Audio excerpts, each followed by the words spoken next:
Welcome to Live in Color. I'm your host, Jessie Perez. And if this is your first time joining us, Live in Color is really all about learning a new language.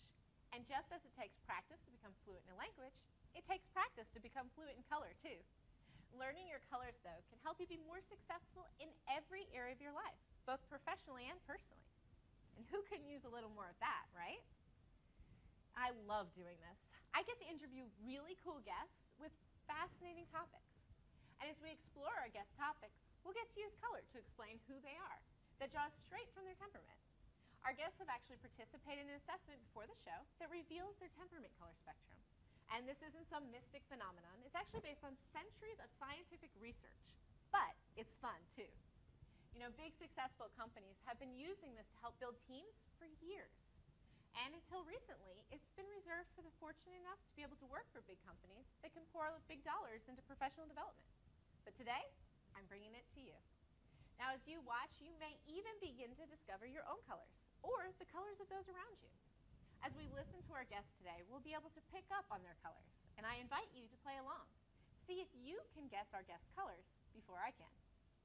If you go to WeSpeakColor.com, you can learn more about speaking color and how it can benefit you and your teams. So check it out now and join the game.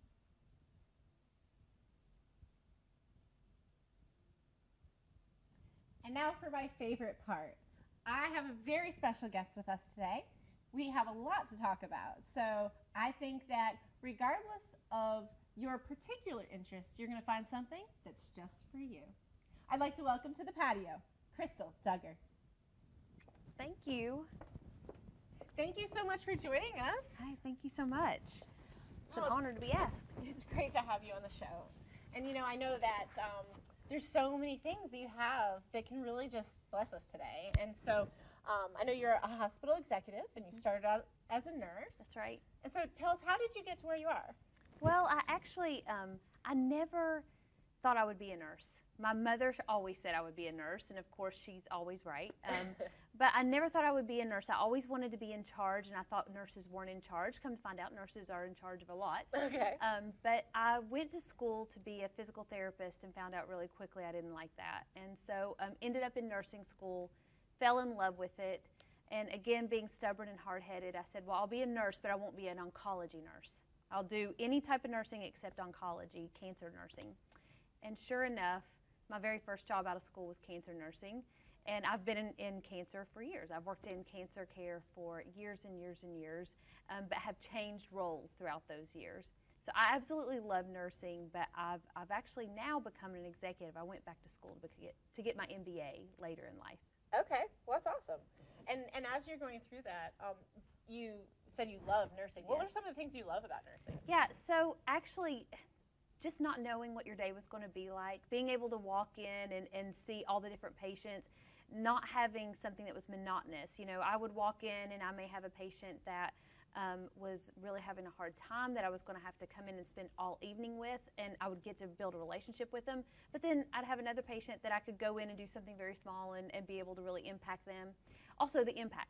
So I love having an impact. You know, it's a service job, but at the same time you get so much back. So it might even be considered selfish. A lot of people say it's a very loving job, and it is. It's something that I always enjoy doing. You always are told that you're someone's angel, and that's one of the best feelings in the world, is to be someone's angel. But after time, I found that I was often telling people, I was thinking about how could we do this different? You know, our patients would come in and they would all have to get up at 4 o'clock in the morning to be weighed because our doctors came in at 6 a.m. and we'd need to have all the weights at a certain time. And our patients would be so tired, and I would think, there's got to be a better way. So I was always trying to do little things, even on those little tiny things, even way back 20-something years ago.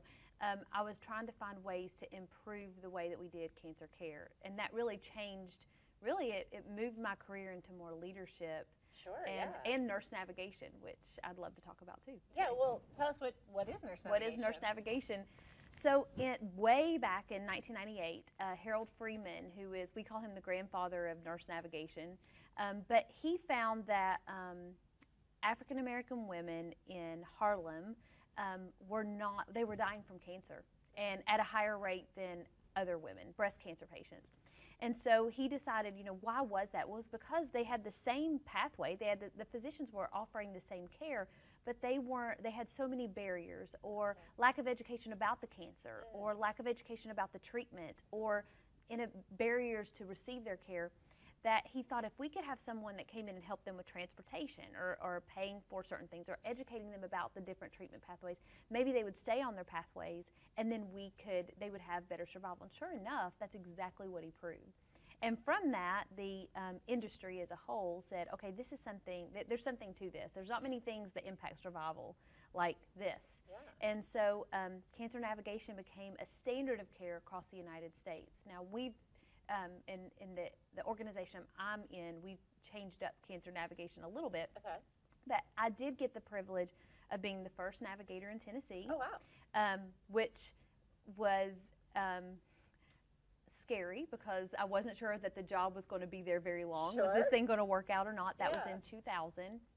Well, probably 1999, 2000, after his report came out that this was something that looked like it was going to do something. Like a big deal. Yep, yeah, yep. Right. So I took the job, and that job changed the entire path of my life. I think about all the different steps that I've taken in my life, and how God has led me through every step. If you asked me 20 years ago if I was going to be an executive, at HCA, I would say, I would laugh. I would laugh at you. There's no way. But because I never had that path in mind, I never thought I want this career and this is the way I want to go. Sure, yeah. But every step of the way, God opened up doors and put me in positions to where I could lead larger programs. And nurse navigation was the start of that, because it taught me about the entire cancer spectrum, because I would have to help patients through the entire cancer continuum. Oh, that's fascinating. And now when you were talking about pathways and staying on a pathway, it sounds like you're talking about different care levels or things that people have to do through their care journey? That's right. So cancer is really complicated. Okay. So when someone is diagnosed with cancer, it goes something like a physician would say, I'm so sorry, you have ductal carcinoma. It is grade 2. That's not the stage. It's ERPR positive. It's Ki-67, 67%. And hopefully no one understood a single word that I just said. That's really complex. Yeah, very complex. And so they're terrified. All they heard was, you have cancer, or I think you said something about carcinoma. I think that's cancer. Did she just say I had cancer? Did he just say I had cancer? And the physicians, they really do take some time with the patients to try to explain it. But because the state of the patient when they first hear that, most of the time, and the caregivers around the room, everything just kind of darkens. Everything just stops. And so one of the really cool things about cancer navigation is a navigator comes in and says, okay, let's walk through this pathology report.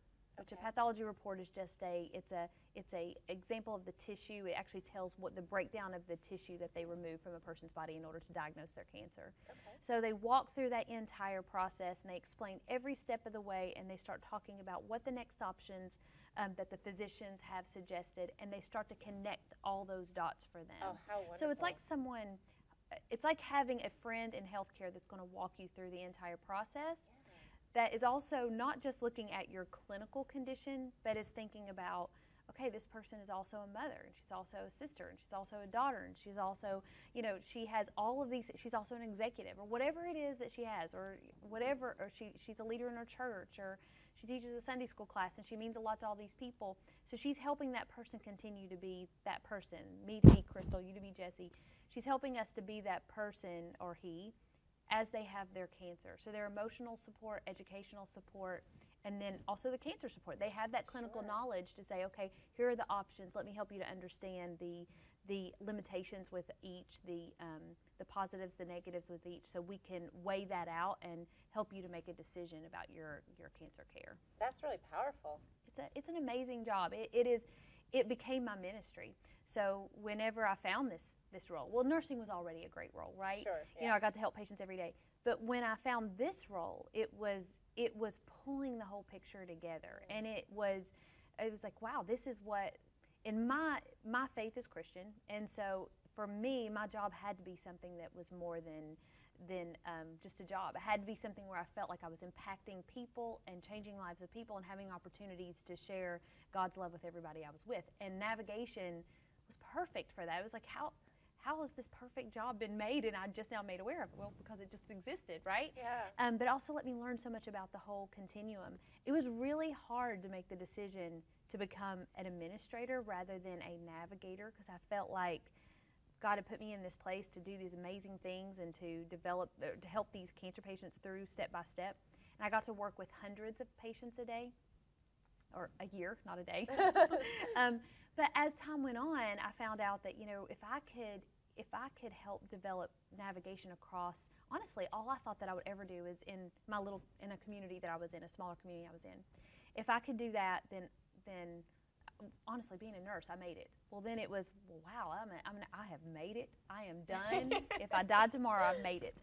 And of course, with my kids and everything else, I was just so blessed. And then whenever I became an administrator, I thought, wow, this is crazy. These people are trusting me to do this, but man, I have made it now. And it just kept growing, that God kept opening up these doors, and I kept getting the opportunity to help identify and place navigators across the entire United States. The goal he had was so much bigger than the goals that I had, and he's continued to open those doors, and I've continued to be able to develop these programs and work with brilliant people, surround myself with brilliant people that can help us to develop these programs. That's fantastic. So your desire to just pour out and help for individuals has now, because of your level and your placement in an executive That's right. arena, you're now able to spread that over a wider breadth. That's right. That's helping way more people than you could have ever touched yourself. I could have ever touched independently by myself. Actually, across the United States and in London. That's and who knows where else we'll be able to go, but if we can put this type of role throughout the United States to really help all cancer patients, we can transform the way cancer care is delivered and hopefully have other hospitals compete against us, raise the bar in their hospitals so that we are both doing the same thing back and forth, and who wins? The cancer patient. Absolutely. Every step of the way. That's fantastic. It's been fun. It's been fun. It's been a great career, I have to say, so far. Who knows what's going to come next? Right. Who knows? Well, but it's been a great the doors career. that are opening, right? That's exactly right. That's exactly right. And I'm open for whatever comes. That's kind of been the way that I've led my entire life. I haven't worried so much about what my title said or my paycheck said. It's always been about, well, what's my impact and what's my ability to do what I know I've been called to do. And I think I've learned a lot. I've failed a lot. I've learned more when I failed than when things were going well. But through every step of the way, when I look back, I'm like, oh, well, that's why you put me through that. Okay, that's why I went through that trial. That's why I went through that trouble. Is because I needed to learn how to deal with this situation, because you're about to put me in a much bigger, God is about to put me in a much bigger platform to be able to share or develop a role in a different way. So every step of the way, it's been a blessing. So now I've finally learned, I'm hard-headed, I'm stubborn. I finally learned to be thankful and grateful through the hard times. None of the hard times are really that hard, especially when you deal with cancer patients every day, right? Sure. That's a hard time. Yeah. So none of the hard times are that hard. So every step of the way, be grateful and thankful and learn from that. Not to say I don't have bad days, because I certainly do. If you ask my children or my husband, they would tell you I have bad days. But to be grateful for every step, because every step is such a blessing, and it's teaching you to get to that next step in your life to be able to impact more or impact different groups of people that you never thought you'd ever be able to impact. That's awesome. And you're talking about how, teaching to be grateful. I'm sure that you're instilling this in your children. Now tell us about your children. That's right. They're my biggest blessings. So I have to remind myself of that sometimes, but they actually are. They're pretty amazing. I don't know how many that do you have? happened. I have 3 daughters. I have all girls. Don't make boys for some reason. But they are 20. I keep saying 19, but she is 20. Okay. She just turned 20 on the 4th of July.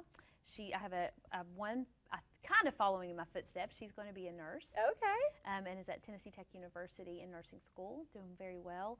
And then I have a senior in high school. She is 17. And then I have a 14-year-old, a freshman in high school. All so I don't have any more babies. Okay. But I have some pretty amazing kids that, and then I teach a life group. And I don't teach my own kids because my kids won't be in my life group. Okay. So I consider this group of about 15 to 16 girls my other kids that hang out at my house, and I get to just live life with them. I've been their teacher since 5th or 6th grade, Oh, and that's now they're in fantastic. 8th grade. So I guess I'll follow them all the way to high school if they'll let me. But I get to work with those girls too. That's kind of neat because you get to build those relationships That's right. and continue to mentor them. That's right. And, you know, I guess you have a really neat position to be able to mentor them from. So not only are you mentoring them from your church position and as a woman and a mom who also has daughters, That's right. but you're also mentoring them as an executive who has taken the steps through career. That's right. And so, I mean, that's a lot. You've got 3 daughters and a full-time career that you've poured, I'm sure, a lot of time into. How do you juggle all that? Right. Well, you know, I love how people say that they juggle, and I don't think we juggle any of it, because I think that if truly I was juggling, that means that your hand isn't on one of those balls at any time when you're juggling, right? And so, and honestly, while I'm at work, I'm a mom, and while I'm at home, I have to answer emails sometimes, and you know, sometimes I have to travel, but I'm still thinking of my girls all the time. So I never separate any of those roles. And I know some people that doesn't work for them, but that works for me. I'm always mom, always wife. I have an amazing husband. He's a coach. He's taught me a ton, how to coach. Sometimes he tries to coach me. I don't like that. But he's taught me how to use some of the coaching skills that he has of getting back to the basics and motivating, you know, a team.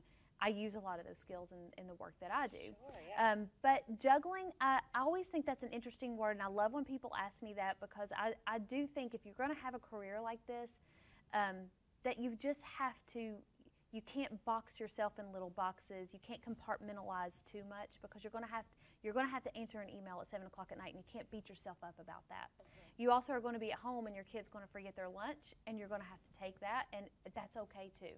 You know, so if I wrote it down on paper, it wouldn't work out. We tried to keep a family calendar, and it was overwhelming for me to see that. My husband loved it, so we still keep the family calendar. I just don't have to look at it. That's great. Because if you look at it on a piece of paper, it's impossible. But if you just get up every day and you continue to be a mom, a wife, a sister, a daughter, and an executive every single day, and you try to prepare and you do your part, I just think it works out. I've always believed that. I believe that in every part of my life, that, you know, sometimes I'm wrong, but usually things work out, and you can handle it all. Some stress is good. I'm not going to say I'm not ever stressed out. There's times that I get very stressed out. I get overwhelmed. But usually at those times, I haven't been doing the things that I needed to do to get my mind straight. I haven't been centering myself with my Lord and Savior. I haven't been doing that, because I don't believe that we can do anything, but I do believe that God can do anything. And so if He gives these things to me, then I need to be thankful for Him and not be stressed out and be complaining about Him and saying, oh, why did I, you know, look at this, look at that, look at this. I just need to be thankful. I need to be thankful. I need to be grateful and just appreciate the amazingness that God has given me and the responsibility, so that I can keep on doing what I'm doing every day. And He'll equip me with that. It's His strength, not mine. So I don't have to worry about it. I don't have to. Be still. All the time I say, God, I can't do this. What do you want me to do? And He goes, be still. Be still and know that I'm God. Be still and know that I'm God. I'm like, I got that. I can be still for 2 seconds, and then I'll keep going. So I just have to recenter. So that's how I juggle it all. I juggle it all by keeping myself centered in my faith. That's awesome. And now your organization actually has the colors kind of woven into its culture, right? I do. And so how do you, with understanding how colors work and being kind of part of that culture, see that adapting into your life, either professionally or personally? Yeah, I love the colors. So when I first took the test, you know, I just went around to everyone. It's like, you're gold, you're great. You know, I was trying to figure everyone out all the time. And I think the colors are really interesting.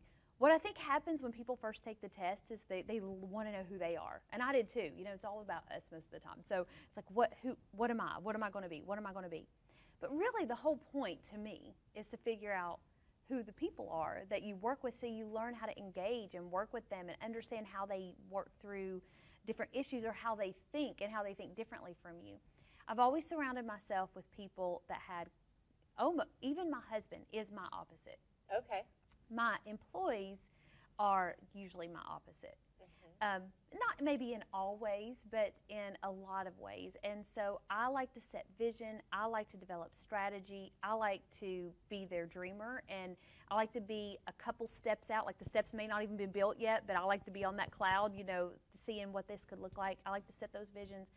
I like to develop the plan on how we're going to get to where we're going to a point.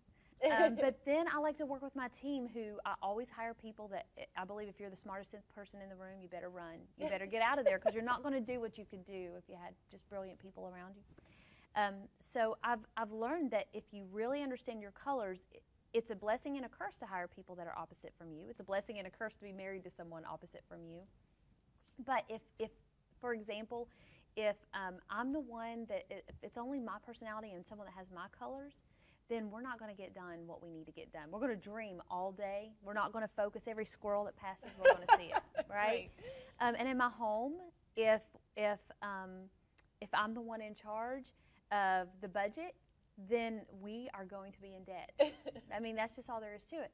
But because I understand that I'm married to someone who thinks and looks at things differently, and has that, is really looking at the details of our budget, or the details of, we're going to have 3 kids in college and what that's going to take and how much that's going to cost and where they want to go and what they want to be, and he's coaching them through that all the time, then that helps me to understand, okay, I know that this is driving me nuts that we're talking to our 14-year-old about the college she wants to go into sometimes, but he's also preparing for what that's going to cost, and making sure that he's amazing. So he makes sure that our dreams come true, that we get to have all the dreams.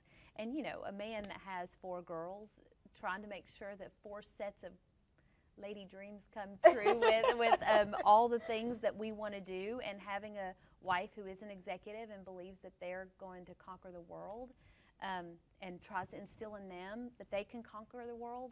Yeah, that's tough stuff. So I think it helps you in your marriage. I think it helps you with your friends, your friendships. I think it helps you in your teams at work.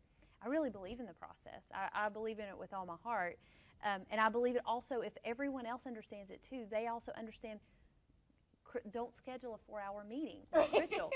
Right. Because Crystal is not going to be able to handle a 4-hour meeting. But I can stay focused and in the details when I need to, for smaller increments of time if needed, and then we got to do some dreaming, and then we can come back to that, so it just helps our team be more efficient and effective and productive, and honestly, it helps us to be more innovative and creative, which is something that I think gets killed with innovation and creativity many times within executive organizations. It suffers sometimes when you don't understand all the different personalities, and you don't let your dreamers be your dreamers, and your innovators be their innovators, and your detailed people be their detailed people. Then you're not your best team. That's a great way of putting it. Yeah, that's awesome. Fun. Well, I guess it's time for me to guess your colors. Yes, and that's exciting. We've had such an amazing conversation. I've really enjoyed this. I loved hearing about how you built your career. I loved hearing about your family, and how you're really engaged not only in your own children, but in other people's children as well. Right, I mean, I love it. It's just so powerful and passionate. Thank you. I listened to the very beginning of why you got into nursing, and 2 things stood out to me particularly. One, that you liked that it was kind of changed up, so every day was a little different, and that you really get to help people. Mm-hmm. And so those are kind of standing out to me as 2 colors that would be easy to pick up on tells. Oranges love to have change. They love to kind of have a day be different and not have to have the same kind of day.